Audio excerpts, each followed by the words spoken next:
አለ ክብር ስለ ፍጹም ምልጃው።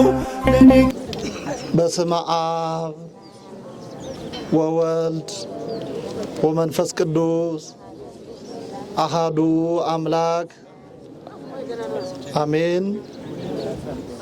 የተከበሩ አባታችን በቅዱስ ላሊበላ ደብር የቅኔ የሐዲሳት የብሉያት መምህር የሆኑት መምህር ቆሞስ አባ ወልደ ሚካኤል መለሰ፣ ሊቃውንተ ቤተ ክርስቲያን፣ አበው ካህናት፣ አሃው ዲያቆናት፣ የቤተ ክርስቲያን አገልጋዮች፣ ምእመናን ወምእመናት፣ አባቶች፣ እናቶች፣ ወንድሞችና እህቶች፣ እግዚአብሔር የሚወዳችሁ ሕፃናት ጭምር በወደደን በጠራን ባሰባሰበን በኃያሉ በእግዚአብሔር ፍጹም ሰላም እንደምን አደራችሁ?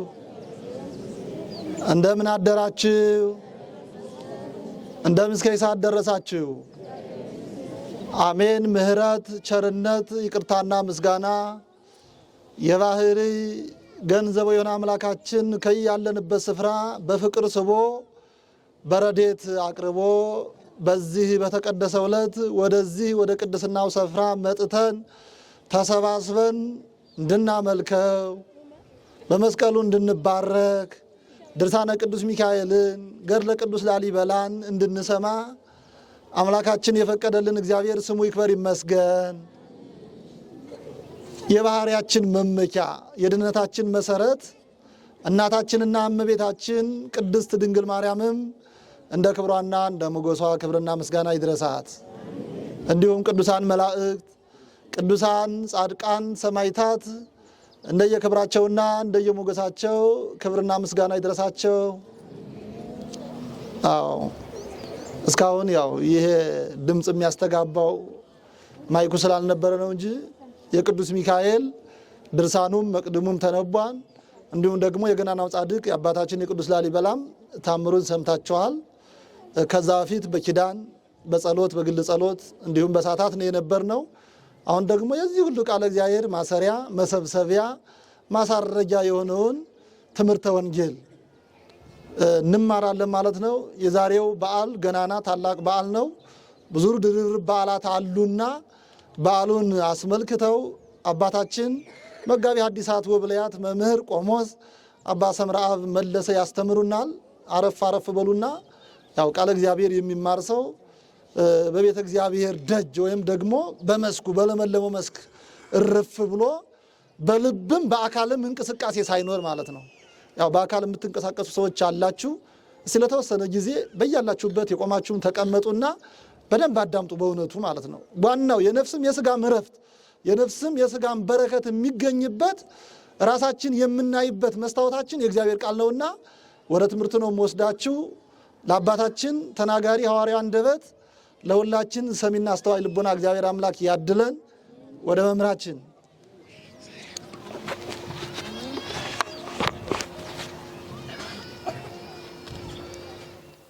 በስላሴ ስም በስመ አብ ወወልድ ወመንፈስ ቅዱስ አሃዱ አምላክ ይትባረክ እግዚአብሔር አምላከ እስራኤል ዘተሳሃለነ ወገብረ መድኃኒተ ለሕዝበ ዚያሁ ለወገኖቹ መድኃኒትን ያደረገ የአባቶቻችን የእስራኤል ዘስጋ የእስራኤል ዘነፍስ አምላከ ቅዱሳን የቅዱሳን አምላክ የአባቶቻችን አምላክ ክብር ምስጋና ለእርሱ ይሁንና ሊቃውንተ ቤተ ክርስቲያን የወንጌል አገልጋዮች መምህራን ለተልእኮ ምስጢረ መለኮት የምትፋጠኑ ዲያቆናት፣ ቀሳውስት፣ የልዑል እግዚአብሔር የክርስቶስ መንጋዎቹ ምእመናን ወምእመናት በልዑል እግዚአብሔር ፍጹም ሰላም እንደምን ሰነበታችሁ? እንደምን አላችሁ? ለዚህ ላደረሰን ለልዑል እግዚአብሔር ክብር ምስጋና ይሁን። እንግዲህ ያሁኑ በዓል አሁን ሊቁ እንደተናገሩት እጅግ የተደራረበ የቅዱሳን ቤተ ክርስቲያን እጅግ ብዙ ሀብት አላት። ከሀብቶቿ አንዱ የሚሆነው ያው የቅዱሳን ተጋድሎ እና የተጋድሏቸው ፍሬ ነው። በዚህ ዕለት እንግዲህ በዚህ ቀን እነማን አሉ? እነ ዲሜጥሮስ መዋዕየ ፍትወት የተባሉት ታላቁ የቤተ ክርስቲያን አባት የቀመሩ ባለቤት ሰዓታትን ዘመናትን አብረው ከፀሐይ ስሌት ማለትም እንግዲህ ሰዓትን ዘመናትን የሚቆጥሩ እነማን ናቸው? ፀሐይ፣ ጨረቃ፣ ከዋክብት ናቸው። ከነሱ ጋር ረቂቅ የሆነውን እሱ መሀይም ሲሆን እንግዲህ እግዚአብሔር በመንፈስ ቅዱስ ለእግዚአብሔር የሚሳነው ነገር የለምና ይህንን ለቤተ ክርስቲያን ያበረከተ ታላቅ አባት በዛሬው ዕለት እረፍቱ መታሰቢያው ነው። የቅዱስ ሚካኤል ደግሞ ያው ሁልጊዜ ዓመታዊ ነው፣ ወርሃዊ በዓሉ የቅዱስ ላሊበላ ተመልከቱ።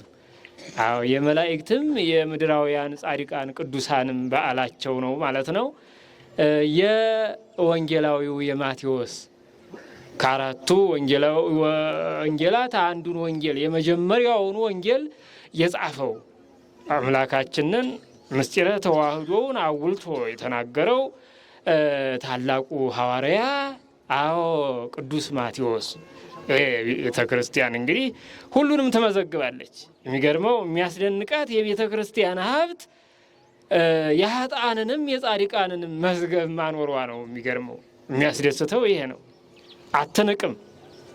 የኃጥኡንም ቢሆን መማሪያ ስለሚሆነን የጻድቁንም ቢሆን የመላእክትንም ቢሆን ድርሳናቸውን የነ ቅዱስ ላሊበላ አሁን የህንጻቸውን ስራ በመጽሐፍ ላይ ገና አልሰፈረም። ለምን ሲባል ዘኢይጻሐፍ በመጽሐፍ ይሉታን ቅዱሳን በህሊና ቢመረመር እንጂ በብዕር ላይ በቀለም መጽሐፍ ላይ ሰሌዳ ላይ ሊያርፍ ስለማይችል ማለት ነው።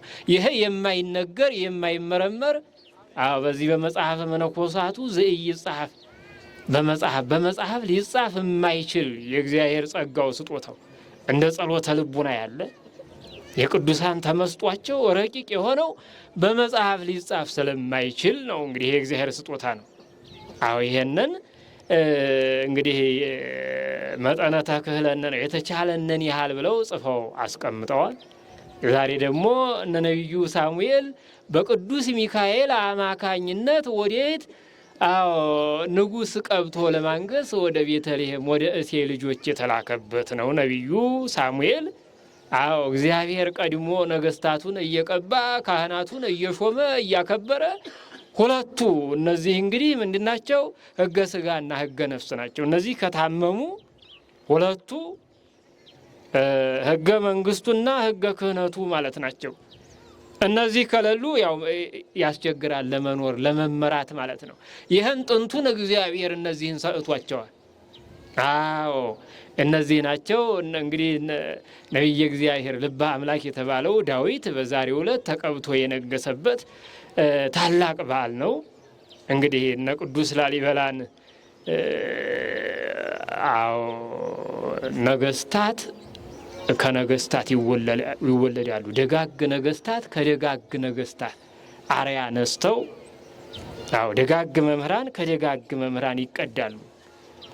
ደጋግ ምእመናን ደግሞ እንዲሁ ከደጋግ ምእመናን የነዚያን የበጎቹን ምእመናን አርያ ይዘው ተከትለው ማለት ነው።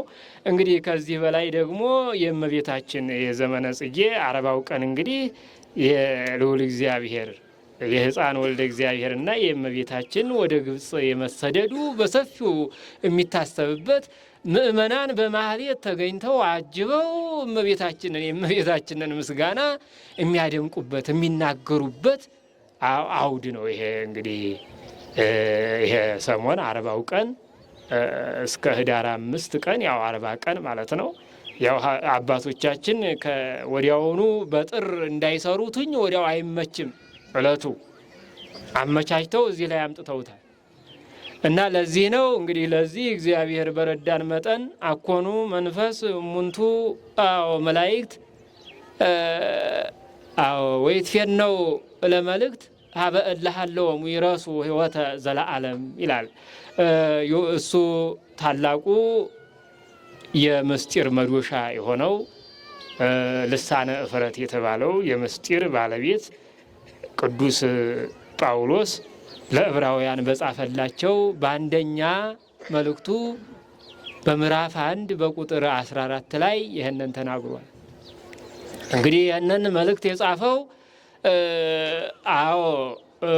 እግዚአብሔርን እንግዲህ ብዙዎቹ ያልተረዱት አሉ።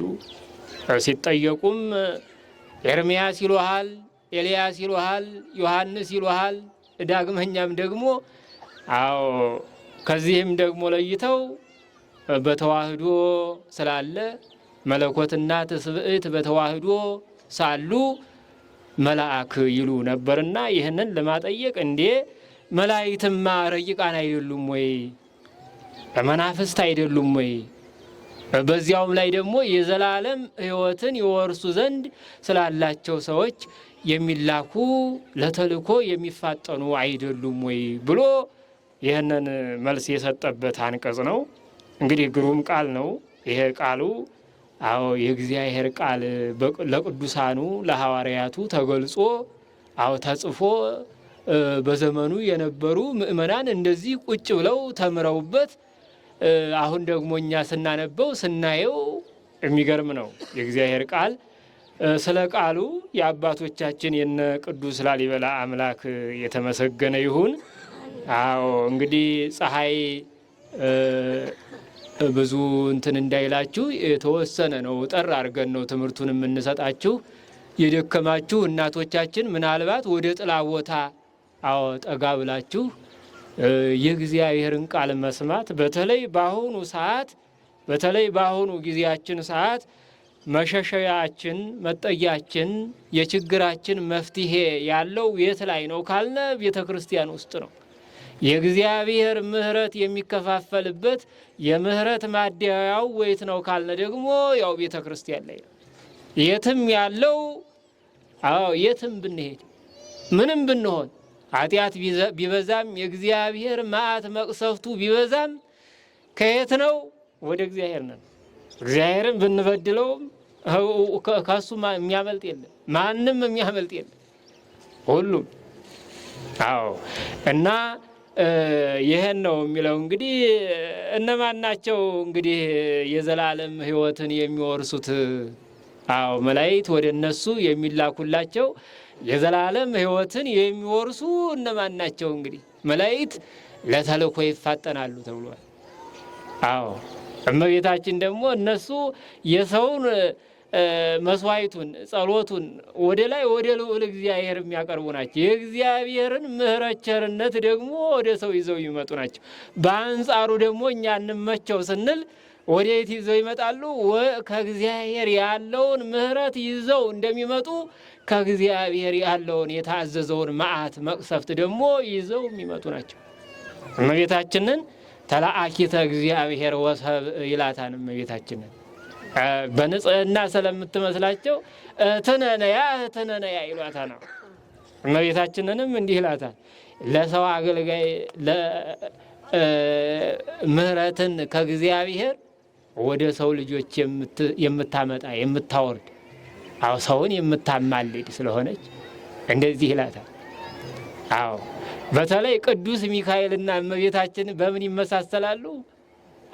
ለእሱን መልአከ ኪዳኑ ለእግዚአብሔር ይለዋል። ተሹሟን በእኛ በደቂቀ አዳም ላይ በ99 ነገደ መላእክት አለቃ እንደሆነ በመቶኛው የሰው ልጅ ነው። በእነዚህ ምን ሆኗን? ቅዱስ ሚካኤል አለቃ ሆኗን ማለት ነው። ነዋ ሚካኤል መልአከ ክሙ ይላል። ተሹሟን በሰው ልጆች። እልል በሉለት እንጂ ለሚካኤል ነው፣ ለእኛ አይደለም፣ ለሰው አይደለም። እንዲህ እልልታ ይህ የምትሰሙት የከበሮ ማህሌቱ ሊቃውንቱ የሚጮሁት ለማን ነው? ለልዑል እግዚአብሔር ነው፣ ለሰው አይደለም። ለቅዱሳን ክብር ለሚገባው ክብርን መስጠት ይገባል። ክብር ለሚገባው ይገባዋል ተብሏል። ለእግዚአብሔር ደግሞ ምእመናን በዚህ በአውደ ምሕረቱ መጥተው የእግዚአብሔር ቃል በተነገረ ጊዜ ማህሌቱ በተቆመ ሰዓት፣ ቅዳሴው በተቀደሰ ሰዓት ተሰጥኦውን እየተቀበሉ ማስተማር። ለእግዚአብሔር ምን ማቅረብ ማለት ነው? መስዋዕተ ስብሐት ተብሏል። አሁን እናንተ እልል ባላችሁ ጊዜ ምን እያላችሁ ነው? ለእግዚአብሔር የአንደበት መስዋዕት እያቀረባችሁ ነው ማለት ነው። ከከንፈራችሁ ለእግዚአብሔር ድምፅ እግዚአብሔር ነው የሰጠው ድምፁን እኮ አካሉ። አዎ እና ይሄ ክብር ለሚገባቸው ለቅዱሳንና ለማን ይገባል? ለልዑል እግዚአብሔር ይገባል። አዎ አድሮባቸው በእነሱ ላይ አድሮ ድንቅ ስራ አዎ ድንቅ ስራውን ለሰራ አሁን እኛን የሰበሰበን ማን ነው? አይገርማችሁም? አዎ ቅዱስ ላሊበላ አይደለም? እንዲህ አይነት አባት ታገኛላችሁ? የት ላይ የት ዓለም ሳንበላ እንዲህ ብለን የምንጠግብበትን ብለን ህንፃውን ብቻ አይተን እኛ ርቦና ነው እኮ አሁን ጠምቶና የተጠማ ነው ምን እንደሆነ ታውቁታላችሁ። ሰላም ጠምቶናን ግን ከየት ላይ ነው ሰላም መሃላችሁ?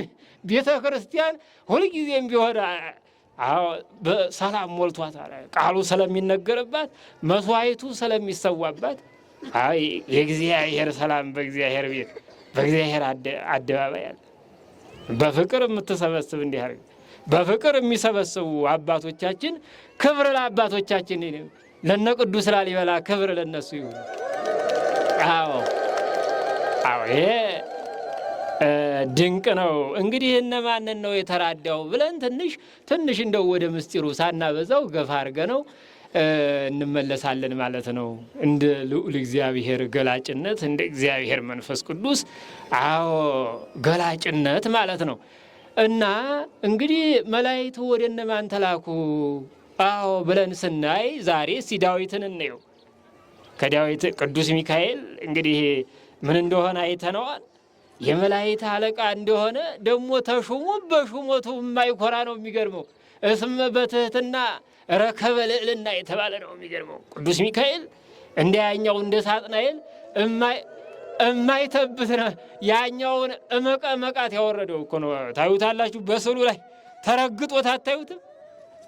እየተበቀለው ነው። እነ ቅዱስ ሚካኤል ባይኖሩ እነ ቅዱስ ገብርኤል መላእክት ባይኖሩ ይላል መጽሐፉ። እንግዲህ እኛ ምን እንደነ እረኛ እንደሌላቸው በጎች ነን ይላል። አሁን ወደ ማን ተላከ ቅዱስ ሚካኤል ብለነ ስንመጣ እንግዲህ ወደ ማን? ወደ ነቢየ እግዚአብሔር ወደ ሳሙኤል ተልኳል። ምን እንዲል ነው የነገረው ማለት ነው? ለሕዝበ እስራኤል እንግዲህ ከሙሴ ጀምሮ እስራኤላውያን በምን ነው? በመስፍንነት ነው የኖሩት። እስከ ስንት? እስከ ማን ድረስ? እስከ ነቢየ እግዚአብሔር እስከ ሳሙኤል ድረስ። ከሙሴ እስከ ኢያሱ፣ ከኢያሱ ደግሞ ሲወርድ ሲዋረድ እስከ ኤሊ፣ ከኤሊ ደግሞ ወርዶ እስከ ሳሙኤል እንግዲህ በምን ነበረ? በዘመነ መሳፍንት ይባላል። ይሄ ዘመን ታዩታላችሁ። በሀገራችንም ዘመነ መሳፍንት ነበረ ማለት ነው። እና በዚህ ነበረ እንግዲህ እስራኤላውያን ይመሩ የነበረው። በኋላ ምን አሉ? የሳሙኤል ልጆችም እግዚአብሔርን በደሉ። ተመልከቱ እንግዲህ መሪ ትልቅ ኃላፊነት አለበት። መሪ ለራሱ ብቻ ሳይሆን የሚኖረው ለሕዝቡ ተላልፎ የሚሞት ነው። መብራት ነው መሪ ስለሆነ አሁን እነዚህ ሰዎች እግዚአብሔርን በበደሉ ልክ እንደ ኤሊ ልጆች ማለት ነው። አሁንም በደሉ። ስለዚህ እስራኤላውያን ተሰብስበው ሕዝብ እንግዲህ መንጋ ያለረኛ አይሆንም። ማለትም መንጋ ያለረኛ ሕዝብ ደግሞ ያለ ዳኛ ያለ መሪ እንዴት ብሎ መኖር አይችልም። ያው ይሄ ጥንቱን እግዚአብሔር የሰጠው ነው። ጥንቱን አዳምን ሹሞታን ከዚያ ሲወር ዘመነ አበውም ያው እየተሾሙ ነው በሕገ ልቡ ነው ማለት ነው።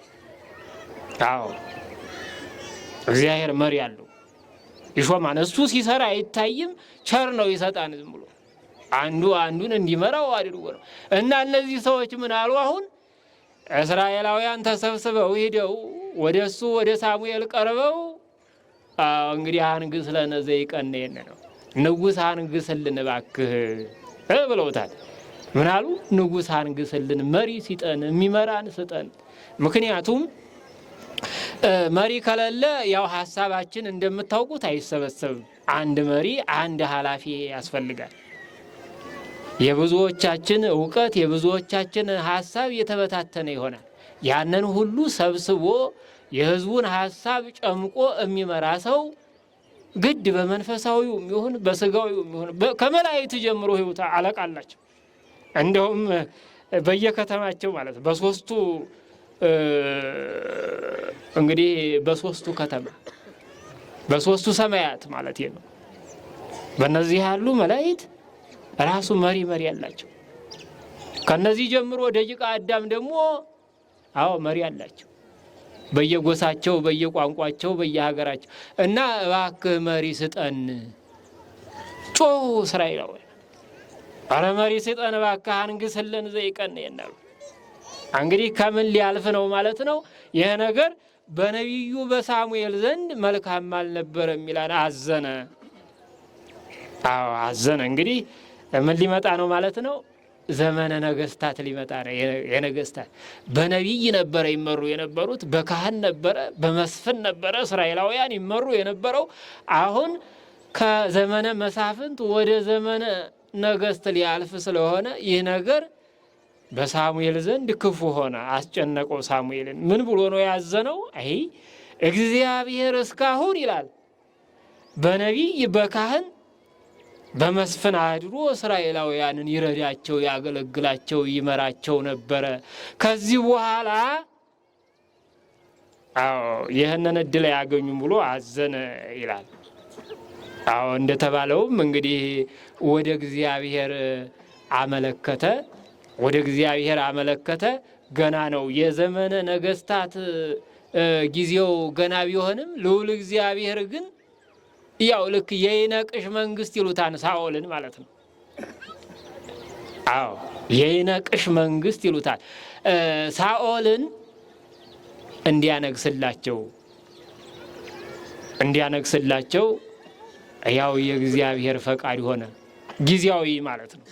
ጊዜው ሳይደርስ እስራኤላውያን ወደ ነቢየ እግዚአብሔር ወደ ሳሙኤል ስለጮሁ ግድ ብለው አንግስልን ስላሉት፣ መሪ ስጠን ስላሉት እንዲህ ናቸው አባቶቻችን። በመንፈሳዊውም የሃይማኖት መሪ አባቶቻችንን ስጠን ብለው እነ ቅዱስ ላሊበላ እነ ቅዱስ ናኩቶ ለአብ ነገስታቱ ይደማመጡ ነበረ። መደማመጥ ነበረ። እንደ ዛሬው አይደለም። የድሮ ህዝቡና ካህናቱ ህዝቡና ነገስታቱ በደግ በሆነው ዘመን ተስማምተው ነው። ካህኑ የተናገረው አውግዣለሁ ያለው፣ ያስተማረው በአውደ ምሕረት ቁሞ የተናገረው ያወጀው የወንጌል አዋጅ ምን ይሆን ነበረ? በምእመናኑ ልቡና ይፈራ ነበረ፣ ይከበር ነበረ፣ ያስፈራ ነበረ። ነገስታቱን ደግሞ ጳጳሳቱ አበው ካህናት ሂደው ሲገስጿቸው ፍርድ ተጓደለ፣ ድሃ ተበደለ፣ አካሄዱ እንዲህ ነው፣ እግዚአብሔር ተቆጥቷል፣ ስለዚህ እንደዚህ ማድረግ አለባችሁ ሲሏቸው ምን ይሉ ነበረ? ይደነግጡ ነበረ፣ ይሰሟቸው ነበረ። መደማመጥ ማለት እንግዲህ ይሄ ነው። በአሁኑ ሰዓታችን ደግሞ አንዱ የአንዱን ቃል የማይሰማበት ማለት ነው። አንዱ የአንዱን ቃል አንዱ ያወረደውን አንዱ መምህር ያወረደውን አንዱ ሊቅ የተናገረውን አንደኛው ሊቅ አንደኛው መሪ የተናገረውን አንደኛው። ይሄ ምንድነው? የእግዚአብሔር ቁጣ ነው። እንድንደማመጥ በአንድነት በፍቅር በሃይማኖት ህዝቡ እንዲመራ የማድረግ የማን ነበረ? የእግዚአብሔር ነበረ። ነገር ግን ቅድም እንደሰማችሁት ምን ብሏል? ወተታለቁ በበይናቲክሙ በድርሳኑ ላይ እንደሰማችሁት ምን አለ? የእግዚአብሔር እንግዲህ ሲቆጣ ትእዛዜን ጥሳችኋል፣ ፍርዴን ማነው ህጌን ተላልፋችኋልና ስለዚህ ምን አለ?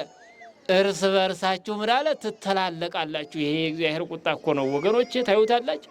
እርስ በርስ ማለት ነው። እርስ በርስ እንግዲህ ይሄ እርስ በርሳችሁ ትተላለቃላችሁ። ይሄ የሚያሳዝን ነው። አሁንም ቢሆን እግዚአብሔር ቅርብ ስለሆነ በየትኛውም ጊዜ መከራ ነበረ ይላል።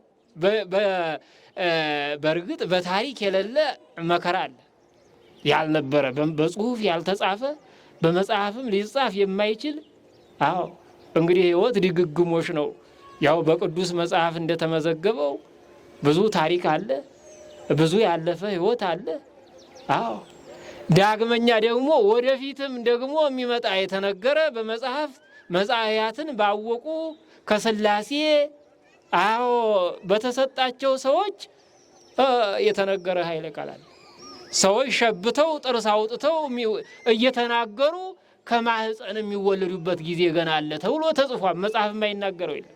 እስከዚህ ነው እንግዲህ እስከዚህ ድረስ ሰዎች እርስ በርስ እንደ ድመት የተበላሉበት ሰዓት ነበረ። የሚገርም ነው።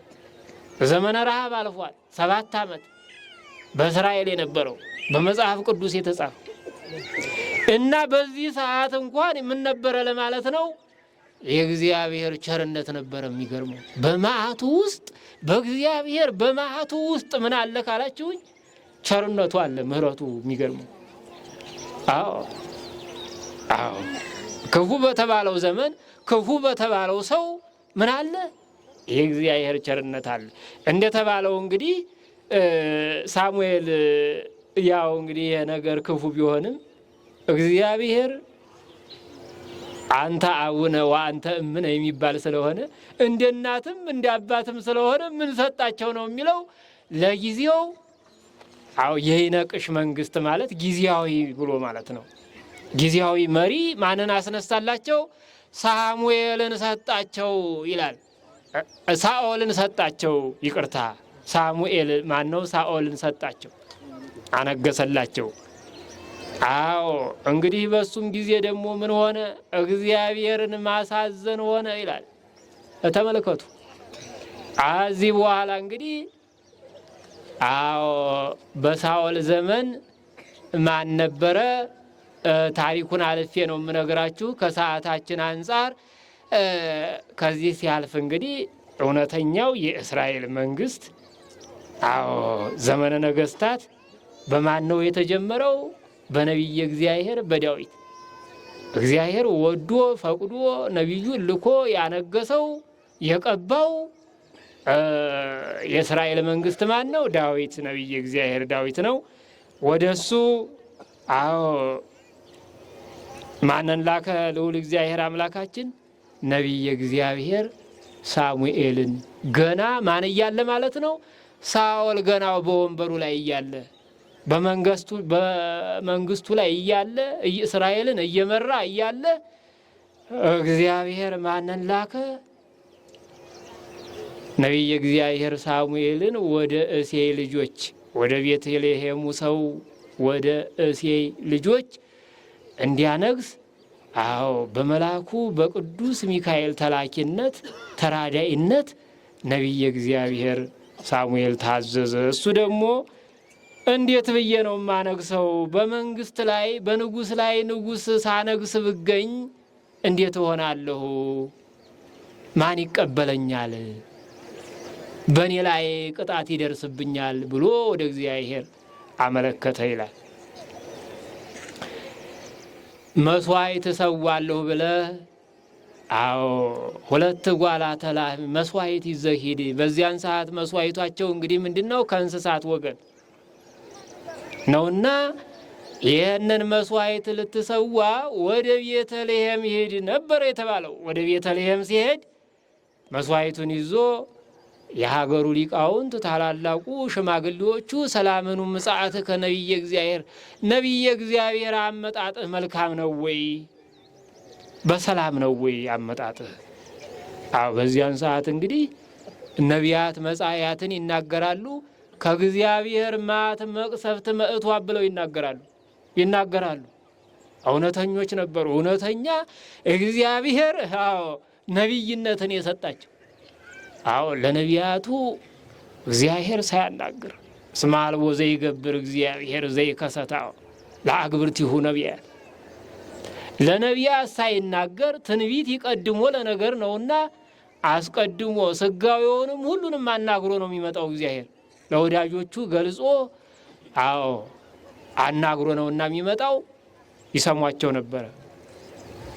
ነቢየ እግዚአብሔር አመጣጥህ ሰላም በሰላም ነው ብለው ጠየቁት። በሰላም ነው፣ መስዋዕት የምሰዋ ነኝ። በዚያውም ላይ ለእስራኤል መንግስት እንዳነግስ ንጉሥ እንዳነግስ እግዚአብሔር ልኮኝ ነው የመጣሁት አላቸው ይላል። አዎ ልጆቹን እንዲያቀርብ ተጠየቀ። አቀረባቸው። በእስራኤል በዘመዶቹ መካከል አቀረባቸው። ካንተ ከልጆች የማነግሰው ንጉሥ አለኝና ለእስራኤል መሪ ሊሆን እግዚአብሔር ወዷል ፈቅዷልና ልጆችህን አቅርብ አለው። 8 ልጆች ነበሩት ይላል። አሁን ማንን አቀረበ? መልከ መልካሙን በቁመትም በደም ግባትም የተሟላውን ማንን አቀረበ? በኩሩን ኤልያብን አቀረበ ይላል። ነገር ግን እግዚአብሔር ማንን አልመረጠም? ተመልከቱ፣ እንደ ዛሬው አይደለም። ዛሬ በየ5 ዓመቱ ነው። የዛሬውና የዚያ አሰራሩ ይለያል። የዛሬው በምድራዊ በሰው ድምፅ ነው፣ ያ ደግሞ በእግዚአብሔር ድምፅ ነው። እንግዲህ ይሄ ነው እና በዚህን ሰዓት አዎ ማንን አቀረበ? ኤልያብን። ከዚያም ይሄ የቅባ መንግስቱ ብልቃጥ ሊፈላ አልቻለም። ቅባ መንግስቱ ሊፈላለት አልቻለም። ለዘኔ ሀረዮ ይህንንም እግዚአብሔር አልመረጠውም አለ። ነቢይ ነውና አልመረጠውም። ሁለተኛውን ልጅ አቀረበ። ሌሎቹንም 7ቱን ሁሉ አቀረበ። አልሆነም። ነቢየ እግዚአብሔር ምን አለ? ከነዚህ ዳእሙ እሉኑ ደቂቅ ከእሴይ ልጆቹ እሊህ ብቻ ናቸው አለው ይላል። ተመልከቱ። ማን ነበረ የተመረጠው? በዚያን ሰዓት ገና ብላቴና የነበረው የተናቀው ማን ነበረ? ዳዊት ነበረ። የምን እረኛ ነበረ? የበጎች እረኛ ነበረ። ገና ይሄ አመልካች ነው። በግን መጠበቅ የመሪነት ማለት በመንፈሳዊውም በስጋዊውም መሪ ማለት እረኛ ማለት ነው። ሲተረጎም መሪ ማለት ልክ ያው በጎች፣ ፍየሎች፣ የጋማ ከብቶች፣ የቀንድ ከብቶችን እነዚህን መጠበቅ ያው ማለት ነው ሲተረጎም። የሰው እረኛ መሆን ደግሞ ይለያል። መኪናን ማብረር፣ ማሽከርከር፣ ህዝብን መምራት፣ እንስሳትንም መምራት ያው ኖላዊ ማለት ነው። ኖሎት ማለት ናቸው። ቤተሰብንም የሚመራ ሀገርንም የሚመራ ሰው ምን ይባላል? እረኛ ማለት ነው። አዎ በዚህን ሰዓት ማን ቀረቡ? እነሱም አልሆነም። አረ እንደው ገና አንተ ላለው ነገር የሚሆን አይደለም እንጂ ገና በጎች የሚጠብቅ ገና ታናሽ ብላቴና አለ፣ ግን ለአቅመ መንግስት ገና አልደረሰም። ለዚህ አንተ ለምትለው ሹመት የሚመጥን አይደለም ሲለው፣ አይ ነቢየ እግዚአብሔር ነውና በጸጋው ቋልና ምን አለ? ሕያው እግዚአብሔርን ይሄ ያለው ብላቴና እስከሚመጣ ድረስ እህል አልቀምስም አምጣልኝ አለው። ዳዊት ከበጎቹ እረኝነት ተነስቶ ሲመጣ ገና በቅርብ ርቀት እንዳለ ይሄ ነገስታቱ ተቀብተው የሚነግሱት በዘመናቸው በጸሎት ነው። የሚገርም ነው። ትልቅ ሹመት ነው። ይሄ እግዚአብሔር ለሰጠው ከእግዚአብሔር ነው። አዎ የእግዚአብሔር ሹመት ስለሆነ ገና ዳዊት በቅርብ ርቀት እያለ ቅባ መንግስቱ ፈላ ይላል፣ ተፈለቀለቀ ይላል። አዎ ሊሾመው አይደል? አዎ ይሄ እንግዲህ አሁን ይሄ ማለትም የሚያስደስተው እግዚአብሔር ወዶና ህዝቡን ሊመራ ህዝቡን ሊያገለግል ወዶ ገና ዳዊት ከነቢየ እግዚአብሔር ከሳሙኤል ሳይደርስ ገና በሩቅ እያለ ያ መፍላቱ ይሄ ምንድነው? ተአምር ነው ማለት ነው። ድንቅ ነው ማለት ነው። ከዚህ በኋላ ተቀባ ይላል። ሲቀባ 7ቱ ሀብታት አደሩበት። በማን? በዳዊት ላይ 7 ሀብታት አደሩበት። ምንድናቸው?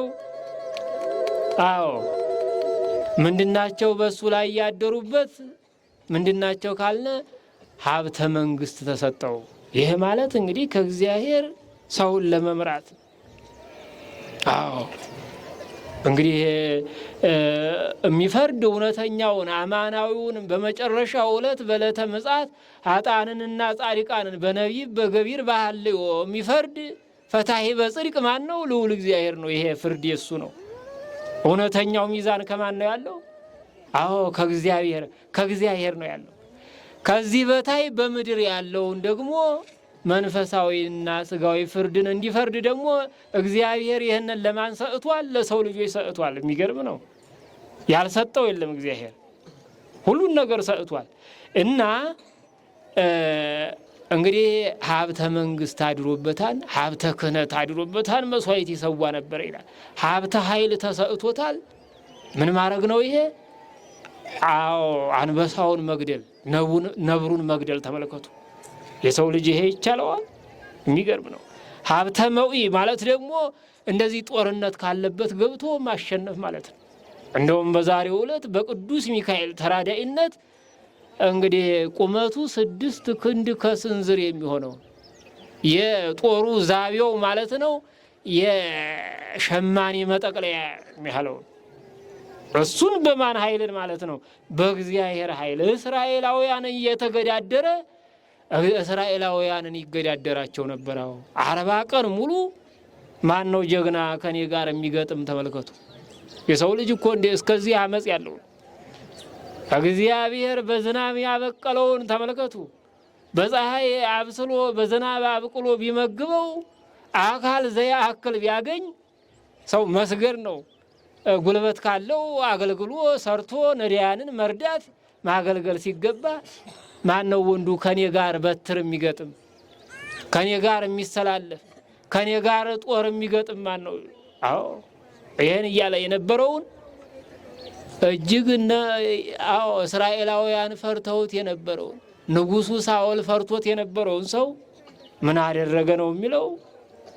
አዎ እኔ በቀለዋለሁ ሲላቸው እሱ ኃይል እንደተሰጠው ያውቃል። በረኝነቱ ገና የእግዚአብሔር እጅ ስላለበት እግዚአብሔር ኃይሉን ስለሰጠው አዎ እሱን ድል እንደሚነሳው ያውቃል። ይህን ሲነግራቸው እነሱ እንዴት ድል ትነሳዋለህ? ይሄ እኮ ራእይታዊ ነው። ጎልያድ ማለት ከሰው የተለየ ነው።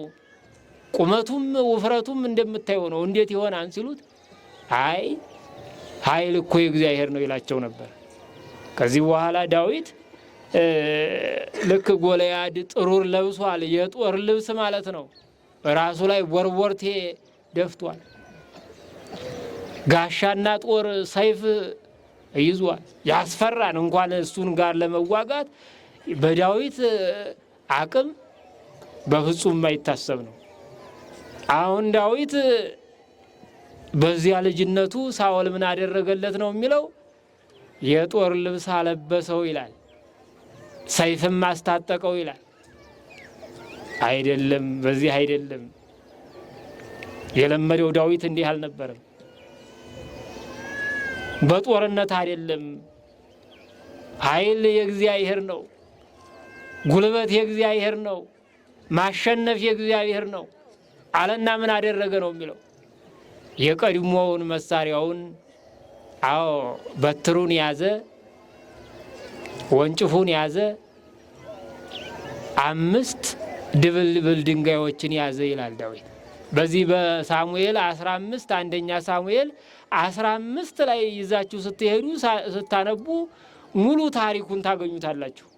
በዚህን ሰዓት እንግዲህ ይህንን እስራኤላውያንን በጉልበቱ ተመክቶ ይገዳደር የነበረውን ጎልያድን በእነዚህ ድንጋዮች ማለት ነው። እንደውም ጎልያድ ከሩቅ ባየው ጊዜ ናቀው ነው የሚለው። አንተ ነህ እንዴ ደግሞ ከኔ ጋር እንደዚህ የምትሆነው? አዎ ግን ኃይል የእግዚአብሔር ኃይል ከእግዚአብሔር ከተሰጠ ምን ይሆናል? እግዚአብሔር ምስሌነ መኑ ይክለና አይደል ያለው። ሳኦል ምንም አላደረገው።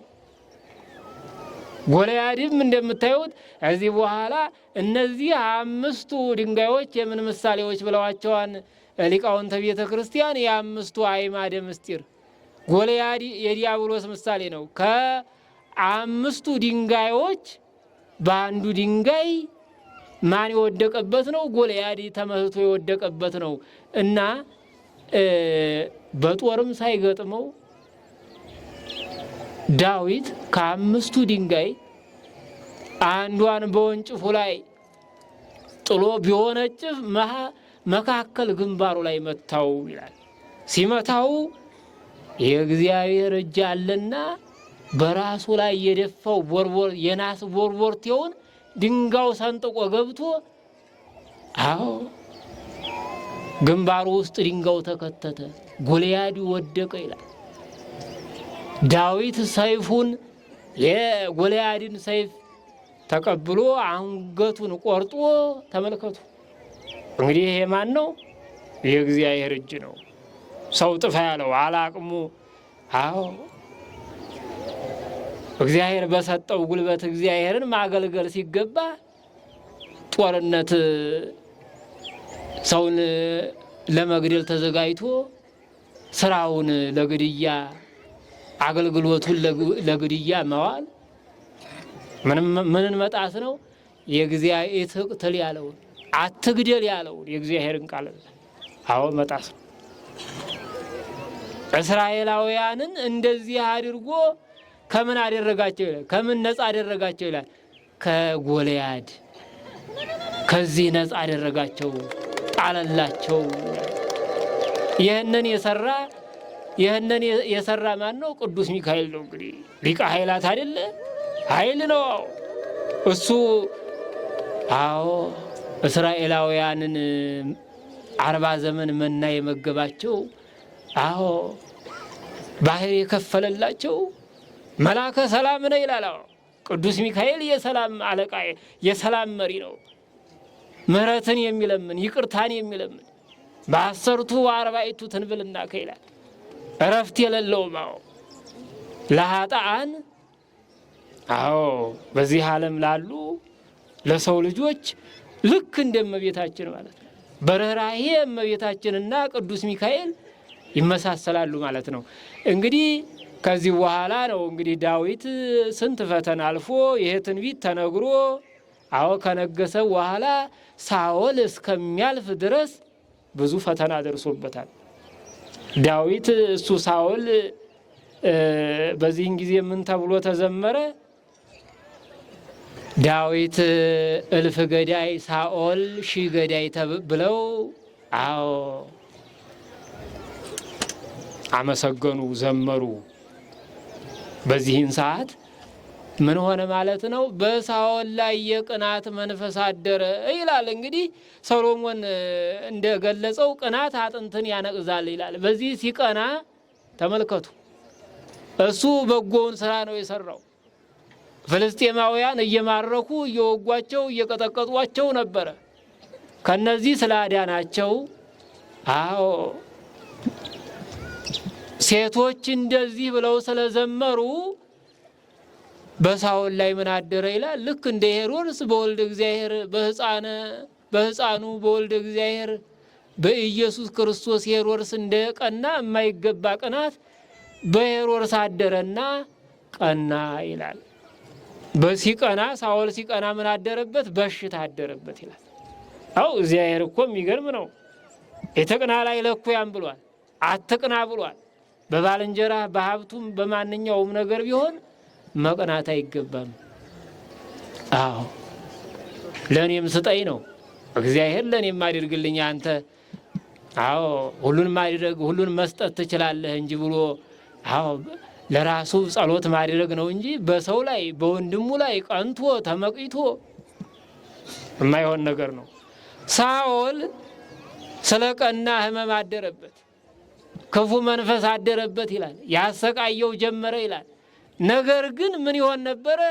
ሀብተ በገና ስለተሰጠው ሀብተ ፈውስ ስለተሰጠው ዳዊት እየሄደ በገናውን በደረደረለት ዛሬ በቤተ ክርስቲያናችን ላይ እንደምታዩት ከዚያ የወረደ ነው።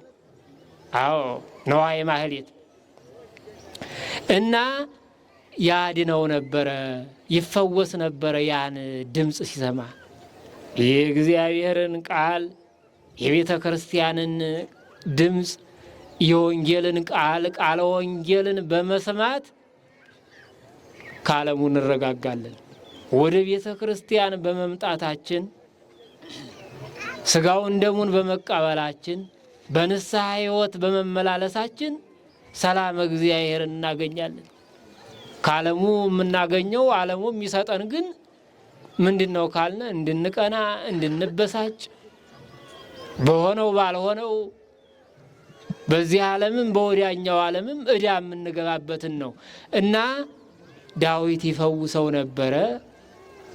ቢፈውሰውም ግን ምን አለው? ዳዊት በቀረበው ጊዜ 3 ጊዜ ነው የሳተው ዳዊት በጦሩ ሊወጋው። ግን እግዚአብሔር ያልቆረጠውን እድሜ ያልወሰነውን እድሜ ሰዎች ከእግዚአብሔር ካልተሰጣቸው ሰዎች ምንም ሊያደርጉ አይቻልም። ልዑል እግዚአብሔር በወንጌሉ እንደተናገረው ወናሁ ሄሮድስ ይፈቅድ ወይሐስስ ይቅትልከ፣ እነሆ ሄሮድስ ሊገልህ ይፈልጋል ባሉት ጊዜ ምንድነው ያለው? ሆሩ በልዋ ለዛቲ ቁንጽል ነው ያለው። እግዚአብሔር ካልተሰጠ እኛውን ጦርነት በሆነ ጊዜ ሌላም አደጋ ውስጥ በሆነ ጊዜ ፈጥነን እንደነግጣለን። የሞትን እየመሰለን የጠፋን እየመሰለን፣ ነገር ግን ልቡናችንን አንድ ካረግን እግዚአብሔር ይወሰነው አለ። እኔ የምጠፋበትን ቀን ወስነሃን አንተ። አዎ፣ ስለዚህ አንተ ታውቃለህ፣ አንተ ነህ የፈጠርኸኝ፣ አንተ ነህ የምትወስደኝ ብለን በምን መቆም አለብን? በጥባት ማለት ነው። ህሊናችንን ሀሳባችንን ለልዑል እግዚአብሔር ብቻ ሰጥተን ማለት ነው። እና የሳኦል ጦር ዳዊትን ምን ሊያደርገው አልቻለም? ሊያገኘው አልቻለም። ተነግሮ አላ ተቀብቶ አላ እግዚአብሔር ሊያነግሰው እግዚአብሔር ሊሾመው እግዚአብሔር እስካለው ድረስ እስከ ፈቀደለት እድሜ ድረስ ስለሚኖር ሳኦል ምንም ሊያደርግ አልቻለም። በከንቱ ግን ሳኦል የተጣላው ከማን ጋር ነው? ከእግዚአብሔር ጋር። ራሱን በጦር ወግቶ እንዲሞት፣ ራሱን በስለት ወግቶ እንዲሞት ነው የሆነው። በምን ስለሆነ ነው? በዳዊት ላይ ስለቀና፣ ያልተገባ ስራት ስለሰራ ማለት ነው። አዎ ይሄ ነው እንግዲህ እኛ በዓለማችን ላይ ያለው አሁንም ያው እኮ ነው የሰው ልጅ አልደማመጥ ያለው፣ አልመራራ ያለው፣ አልገናዘብ ያለው፣ እርስ በርሱ እንዲህ እየሆነ መከራ እየወረደበት ያለው በዚህ ነው። ከዚህ አይወጣም። በቅናት፣ በምቀኝነት፣ በተንኮል በእነዚህ ነው። እነዚህን ስናይ ሁለቱ ቅድም እንዳልኳችሁ እንግዲህ ሕግ ስጋዊውና ሕግ መንፈሳዊው ለሰው ልጆች መሰረት ናቸው። መሰረትነታቸው በዚህ ዓለም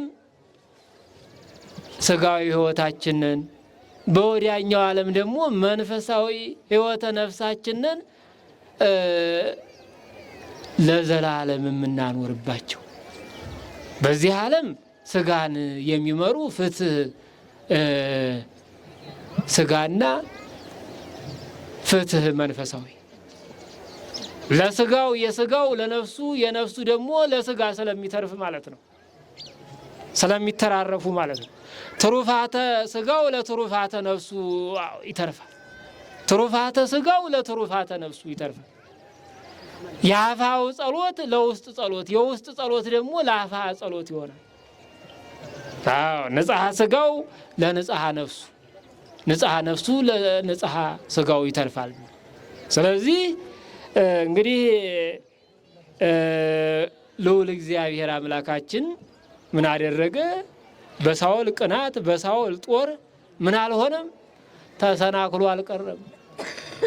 ዳዊት አልቀረም።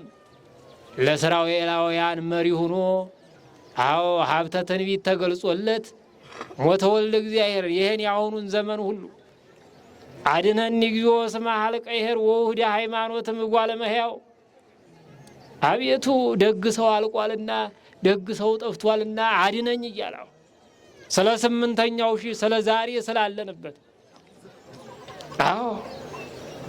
ስለ ዛሬው ትንቢት ስለ አጠቃላይ ስለ ዘመነ ወንጌል የሚገርመው ልበ አምላክ ተብሎ ሀብተ ትንቢት ተሰጥቶት ስራውን በሚገባ ተወጥቶ በንስሐ ተመላልሶ አብነት የሆነ ነቢየ እግዚአብሔር ዳዊት ዛሬ ጸሎቱ ለምእመናን እጅግ ጠቃሚ የሆነ መላእክት የሚያመሰግኑት ጸሎት ሲባል እንግዲህ ከዳዊት በላይ ጸሎት የለም። ዛሬ ተነሳህያን አይደሉም ቅዱሳን ገዳማውያን ጸሎታቸው ምንድነው? ዳዊት ነው። የዳዊት ጸሎት ነው። አሁን በአሁኑ ሰዓት ጸሎት ያስፈልገበት ሰዓት ነው። ዓለሙ እንደምታዩት ነው። ጥበቡ እየነደደ ነው፣ እየተቃጠለ ነው። ዓለም ወደፊት እየሄደች ነው። ወደፊት ነው የምታየው። ወደ መንፈሳዊ ሕይወት ስትል ደግሞ ደክማለች። ይሄኛው እየበዘበዛት እያደከማት ነው። ይሄኛው ደግሞ ሰላም አይሆንም። ይሄኛው ሃይማኖት አይሆንም። ይሄኛው የዘላለም ሕይወት አይሆንም። ይሄኛው በረከት አይሆንም። ይሄኛው መሪ አይሆንም። አዎ ይሄኛው አያድንም። እንድንተወው አይደለም። ጥበብ ስጋዊ፣ ጥበብ መንፈሳዊ ተብሎ ተሰጥቶናል። ይሄንን እንግዲህ አዎ ቢሰነካከልም ንስሐ ገብቶ ከፈጣሪው ጋር ታርቆ አሁን ለዝማሬ ይመጣል ነቢየ እግዚአብሔር ዳዊት። የሚገርማቸው አዎ የቅዱሳን ነፍስ ከስጋቸው በተለየች ጊዜ ነቢየ እግዚአብሔር ዳዊት አዎ ኧረ የሚገርም ነው። ወደ ቅዱሳን ዝማሬ የቅዱሳን ነፍስ በይባቤ መላእክት በዝማሬ መላእክት ስትመሰጥ ዳዊትም አብሮ ይመጣል። ከሱ ጋርም ደግሞ መዘምራን ይመጣሉ። እነ ቅዱስ ላሊበላ አሁን በይህ አዎ ይመጣሉ። ግርም እኮ ነው። ይህን ቦታቸውን ይጎበኛሉ። አዎ በቦታቸው ላይ እንደሚረቡ በመጽሐፈ አዎ ተጽፏል። አሁን እኛ እየተጠበቅን መስሏችሁ ነው? አሁን ቅዱሳን እኮ ናቸው። አሁን እንግዲህ በዚህ ዓለም ሳለን ሕያዋን ለሙታን ሙታን ለሕያዋን ይጸልያሉ። በአጸደ ነፍስ ያሉ ደግሞ ይኸውም በነ ሙሴ በነ ኤልያስ ተገልጿል። አዎ እንደው ሰውን ያለ ንስሐ ባትጠራው በወደድን ነበር እያሉ እየጸለዩ አዎ የሚገርም ነው። እነ ቅዱስ ላሊበላ አዎ ቦታቸውን አሁን በአጸደ ነፍስ ሆነው ይጠብቃሉ። በአጸደ ነፍስ ሆነው ለምንድን ነው ስንል አዎ ወፈነው ሀቢሁ ዳዊትሃ መዘምረ ይላል። በዚህ በፊልክስዩስ እንደተጻፈው በመጽሐፈ መነኮሳቱ አንድ አባት ነበረ ይላል እና እሱ ምንድነው ከልጅነቱ ጀምሮ እንግዲህ ይህን ቅዱሳን ወደ ቅዱሳን እንደሚላኩ ቅዱሳን ወደ ምእመናን እንደሚላኩ እነ ሙሴ ወደ እንጦንስ እንደተላኩ የሚገርም ነው። በአካለ ነፍስም በአካለ ስጋም ቅዱሳኑን ወደ ቅዱሳን ይልካቸዋል። የሚገርም እና አቡነ ገብረ መንፈስ ቅዱስን ወደ ቅዱስ ላሊበላ የሚገርም ነው። መስቀል ክብራን ወዴት ወደ ቅዱስ ላሊበላ ይልካቸዋል እግዚአብሔር። እንደው እኮ የእግዚአብሔር ጥበቡ እኮ ግሩም ነው። እግዚአብሔር አሁን ምንም ሰው ሞልቶታል። የሚገርም አሁን ዘመነ ኃጢአት ነው። የዘመኑ የሳይንሱ ጥበብ ሰውን ወስዶት ገርኝቶት እንግዲህ የሚያስተውልም ዘመናዊውንና መንፈሳዊውን አንድ ላይ አድርጎ እየተማረ እየጸለየ እያለቀሰ ከሕግ እግዚአብሔር ከፈጣሪው ሳይወጣ የሚኖር ምእመን ደጋግ ወገኖች አሉ። ዳግመኛ ደግሞ ንቀው ቤተ ክርስቲያንን ንቀዋት ይሄ እኮ ብለው ሳይመረምሩ ሳይረዱ አምላካቸው ብቻ ይሄ የዘመኑ ጥበብ ብቻ የሚመስላቸው ምንም የለም። ያንን ብቻ አምልከዋቸው ያንን ይሄኑ ብቻ ዓለምን ብቻ አዎ ይሄ ደግሞ ተጽፏል። እና እነ ሳሙኤል እንኳን ተነስተዋል እኮ አይደለ? አዎ እነሱ ሳሙኤል እንኳን ተነስተዋል። ሳኦል ጋር ተነጋግረዋል። አነሳሱ በሌላ መልክም ቢሆን አዎ እነ ኤልያስ ከብሔረ ሕያዋን እነ ሙሴ ከመቃብር መጥተዋል። እና በዚህ ያለ አባት ምንድነው የሆነው መሰላችሁ? እንጠቀልለዋለን ትምህርቱን እና መነኮሳት አባ ሚካኤል ነው፣ የንጉሥ ልጅ ነው እና መነኮሳት መጥተው ገዳማውያን መነኮሳት ከቤተሰቦቹ ቤት ያድራሉ። መልአከ እግዚአብሔር ሌሊት በሕልም መጥቶ አዎ ምን አለው ነው የሚለው? እነዚህን መነኮሳት ተከትለህ ወደ ገዳም ሂድ አለው ነው የሚለው። ተመልከቱ። ወደ ገዳም እነሱን እየተከተለ ገዳም ከደረሰ በኋላ ምን ጸናበት ነው የሚለው? ደዌ የጸናበት ታመመ ይላል። 10 ዓመት ረዱት አገለገሉት መነኮሳቱ። ከ10 ዓመት በኋላ ደግሞ ሰለቹት ይላል። አዎ ሰው ይሰለቻል። የማይሰለቸን እግዚአብሔር ነው ወገኖቼ። የሰው ልጅ ይሰለቻል። የማይሰለቸው ይህች መሬት ናት። እንግዲህ ምድርሰ ትሕትና ይእቲ ተብሏል። አዎ ለፀዊረ ኩሉ ምግባራት ይላል። ይህች ምድር ማንን ኃጥአንንም ጻድቃንንም ረገጣችሁኝ የለ እየቀበሩ ወርቅም ተቀበረ ሰውም ተቀበረ ዝም ነው። አሁን እግዚአብሔር ደግሞ ትሁት ከሃሊነቱ በዚህ ይታወቃል ይላል። መሬትን የፈጠረ አምላክ ነፋስን የፈጠረ አምላክ መርማሪነቱን በነቢብ በገቢር በሐሌው በተሰራው እንደሚፈርደው። ከዚያ በኋላ ሲደርሱ ምን ሆነ? ታመመ። 10 ዓመት መነኮሳቱ አገለገሉት ነው የሚለው። 15 ዓመት ወድቆ ኖረ። ምን አደረገ? እስቲ ልብ በሉ ምእመናን። አሁን ይህ ሰውዬ ሕፃን ነው። በሕፃንነቱ መንኩሶ ገዳም ነው የገባው። ግን መከራ ጸናበት። አባ እንጦንስ ኤርምያስ ይህንን ጠይቀዋል።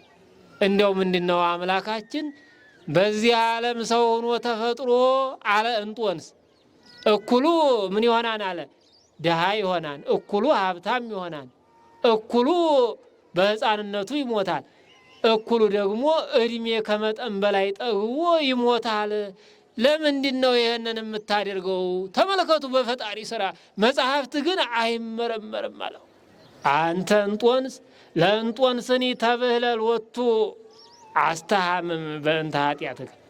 አይ እንጦንስ አንተ የራስህን ኃጢአት ትመረምር ወይስ የእግዚአብሔርን ባህሪ ትመረምር? የሚመለከትህን ብቻ የራስህን ይዘክር ነው።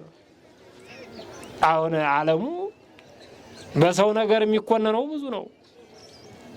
በሰው ነገር የሚኮነነው በሰው ገብቶ ከዚህ በኋላ ይሄንን ይዘክር ተባለ። ኤርምያስም ምን አለ? እንደው አሕዛብን ፈጥረህ አኑረህ አሕዛብ ምን ይሆናሉ አለ?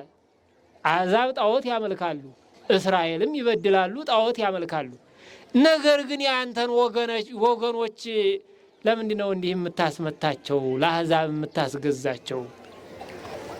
አሁን በዘመናችን ለምንድን ነው ክርስቲያኖች የሚታረዱት? ለምንድን ነው ደማቸው የሚፈሰው? ለምንድን ነው ቤተ ክርስቲያን ላይ ይህን ያህል ፈተና የበዛው? አሁን በውጭ ዓለም ጣዖት እየተመለከ ምን አለ ማለት ነው። ሰው እንደውም የኢትዮጵያ ሕዝብ እየተሾለከ ወዴት እየሄደ ነው? ወደ እነዚያ ወደ አሕዛብ ሀገር እየሄደ ነው። ለምንድን ነው ብሎ ተጠይቋል። መጽሐፍት አጠቃላይ የማይመረምሩት ያላስቀመጡት ጉዳይ የለም፣ ሀተታ የለም። በእግዚአብሔር ወደ ቤተ እግዚአብሔር በሚገሰግስ ሰው ትንሽ መንፈሳዊ ሕይወትን የቀመሰ የሚጋደል ሰው ከሆነ ፈተናው ወደሱ ነው። የታወቀ ነው። ህይዋቸው አጠቃላይ ነቢያት፣ ሐዋርያት ተመልከቱ፣ ስሟቸው። እነ ቅዱስ ላሊበላ ተመልከቷቸው። መከራ በፈተና ነው። ክብራቸው ብዙ ነዋ። በያው ልክ ነው። በክብራቸው ልክ ስለሆነ አሁን ኤርምያስ ምን ተባለ ይላል? አይ ምን አሳየው ይላል እግዚአብሔር? እግረኛ ፈረሰኛ።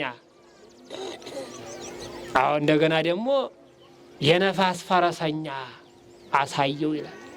የእግረኛ ፈረሰኛውን ሊከተለዋልና አልቻለም፣ ደከመው ይላል። ከዚያ በኋላ ቀጥሎ ማንን አሳየው ይላል ኤርምያስ? የነፋስ ፈረሰኛውን ሲያሳየው ጭራሽ ምን አለ ይላል? ዝም አለ። አልቻለም። ምን ሊመረምር አልቻለም፣ ሊከተለው አልቻለም። ተከተለው እንጂ ሲል አረ በምን አቅሜ እንዴ ነፋስ አይደለም እንዴ ሰውና ነፋስ እንዴ ብሎ አንድ ላይ ይሄዳል። ተመልከቱ፣ ሰውና ነፋስ እንግዲህ አንድ ላይ ይቀደማል። ባህርየ እግዚአብሔርም እንዲህ ነው። ባህርየ ሰብና ባህርየ እግዚአብሔር ፍትሐ እግዚአብሔር ካል ፍትሐ ሰብ ወካል ፍትሐ እግዚአብሔር ይሄ ነው የተባለው። እንደተናገረው አዎ በዕለተ ምጽአት ያው ወደ ላይ እያንጋጠጠ ሲያጣጥር ሲያዩት አዎ አይ አባታችን እንደው አንተም ትፈራለህ እንዴ ሲሉት ምን አውቃለሁ እኔ የሰው ፍርድ ሌላ ነው፣ የእግዚአብሔር ፍርድ ደግሞ ሌላ ነው። እኔ ምን አውቃለሁ አለ። ተመለከቱ። የሁሉ ቃለ እግዚአብሔር የሚነገረው የሁሉ መዳን የሚነገረው ለምንድን ነው ስንል የሰው ልጅ በዓይኑ አይቶ ሰው አምቶ አዎ በማያገባው ገብቶ አዎ ፈጣሪያችን አምላካችን ልዑል እግዚአብሔር እንኳን በሰራ ነው አይደለም ባሰብ ነው እንኳን ባሰብ ነው አይደለም ገና ሳንናገር ገና እኛ ሳንመጣ ወደዚህ ዓለም ሳንመጣ ምን እንደምንሰራ ልዑል እግዚአብሔር ያውቃል። አይደለም ልዑል እግዚአብሔር ቅዱሳኑ ያውቃሉ። አይገርምም? ከነሱ ራሱ መሰወር አይቻልም። ከቅዱሳኑ የሚገርም ነው፣ ገልጾላቸዋል። እና እግዚአብሔር ወደ ማን ይልካል ማለት ነው?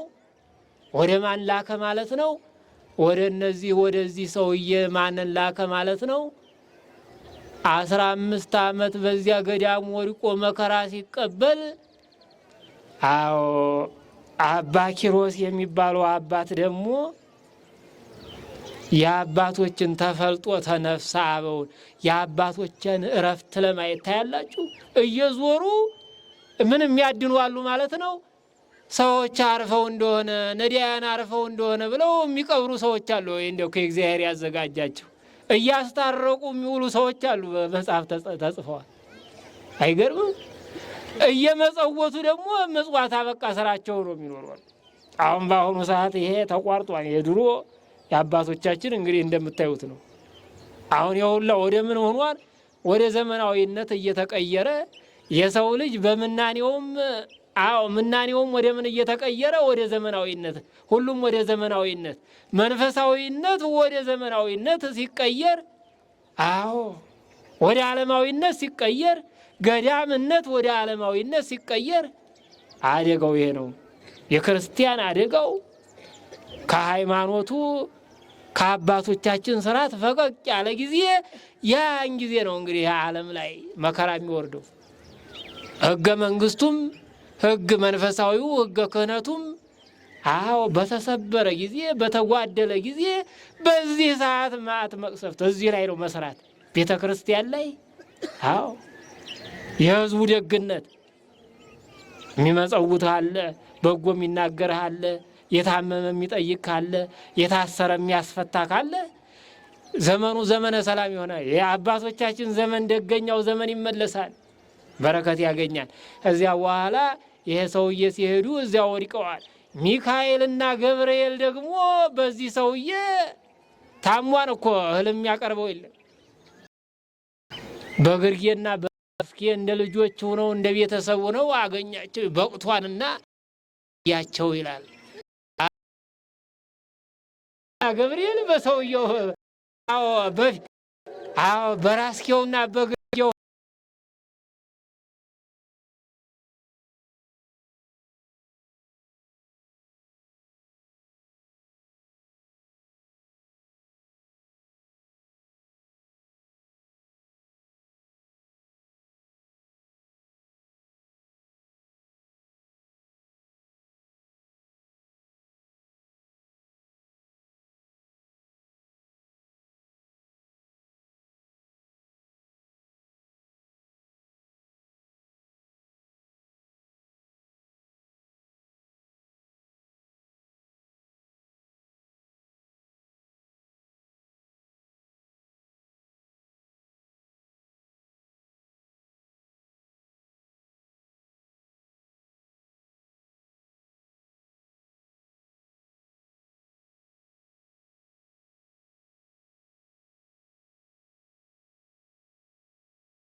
ከቱ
ጻፋቸው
መላእክት ቅዱሳን